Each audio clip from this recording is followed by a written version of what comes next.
Cenevada o'tkazilgan Birleşken Devletler Teşkilatı Kişilik Hukuk Kengashining 52-chi yig'inida Dunyo Uyg'ur qurultayining programma moslashtiruvchisi Zumratay Erkin so'z qilib, Uyg'urlar duch kelayotgan masalalarni o'tirg'a qo'ydi va bularga qarshi harakatga o'tishga chaqiriq qildi. Zumratay so'zida Birleşken Devletler Teşkilatı Kişilik Hukuk Oliy komissarining Sharq Turkistondagi ziyorati va doklatidan buyon Birleşken Devletler Teşkilatıning bir qator dokladlarining e'lon qilinganligini, bularda Xitoyning rayondagi kishilik huquq tafsandachiliklarining insoniyatga qarshi jinoyat shakllantirishi mumkinligini ta'kidlaganligini o'tirg'a qo'ydi.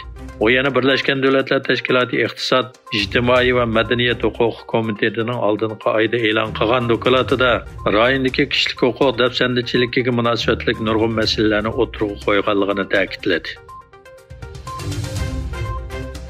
Malayziya taratqullarining xabar qilishicha, Malayziya Musulmon yoshlar harakati ABMB 20 mart Hindistonning Dara masalada yashaydigan Tibetlarning diniy rahbari Dalay Lama bilan ko'rishib, islom o'chmanligi masalasi va Uyg'ur masalasini muzokara qilgan.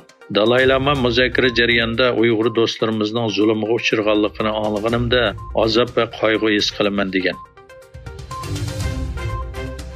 Xalqaro kishilik huquqni nazorat qilish markazi nomli tashkilot 2022-yildagi dunyo kishilik huquqiga daxl ta'ruz qilish dokladini e'lon qildi. Doklad dunyodagi muhit, ma'rif, sahiya, qonun, axborot, iqtisod va siyosat qatorliq sohalardagi huquqqa daxl ta'ruz qilish ahvolini o'z ichiga olgan bo'lib, Xitoyning dafsandachilik qilmishlariga o'rin berilgan. Dokladda Xitoy bu yilmi Uyg'ur, Qozoq va Tibetlarga qarata sistemalik assimilyatsiya qilish va yo'qotish siyosatini davomlashtirdi deb ayblagan.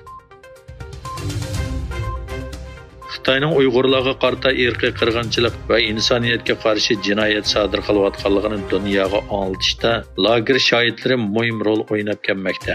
Fransiyada turishliq lager shohidlaridan Gulbari Xotivaji va Gollandiyada turishliq Qalbi Nursida xonim ikkilan Uyg'ur kishilik huquq qurilishining taklifi bilan Amerikaga kelgan bo'lib, ular bir qancha kundan beri Amerikadagi o'xshamagan organlarda o'zlarining lagerda 5 dan kechirgan kechirmishlarini anglatgan. 3-ayning 22-kuni Markaziy Washingtondagi Xalqaro Jumhuriyatchilar instituti Uyg'ur kishilik huquq qurilishi bilan hamkorlashib, Xitoyning Uyg'urlar qarta yurgizayotgan irqiy qirg'inchilik ustidan guvohlik berish yig'ini o'tkazdi. Xitoy poytaxti va dunyodagi eng chong shaharlarning biri bo'lgan Beyjingning nüfusi 19 yildan buyon tunji qitim azaydi.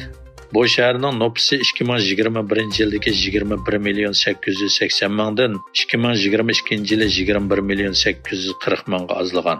Hukumat sonliq ma'lumotlarga qaraganda, bulturqi tuvallash bir qadar kichik bo'lsa-mu, ammo u butun mamlakatdagi texmi cho'ng masalaga vakillik qiladi. 1961-yildagi cho'ng ocharchilikdan buyon Xitoyning nüfusi bultur tunji qitim azaygan edi. Amerika dengiz armiyasining urush paraxotining Xitoyning Janubiy dengizda egilik huquq talab qiladigan orollarga yaqinlashishi ikki davlat o'rtasidagi harbiy jiddiylikni keltirib chiqadi. Xitoy Xalq ozodlik armiyasining Janubiy fronti qo'mondonlik shtabi e'lon qilgan bayonotida Amerika dengiz armiyasiga tava boshqariladigan bomba qo'g'duvchi USS Miloisning Xitoy Shishi deb ataydigan Siratli orollarga yaqin joyda ruxsatsiz holda dengiz tavalligiga kirganligi xabar qilingan.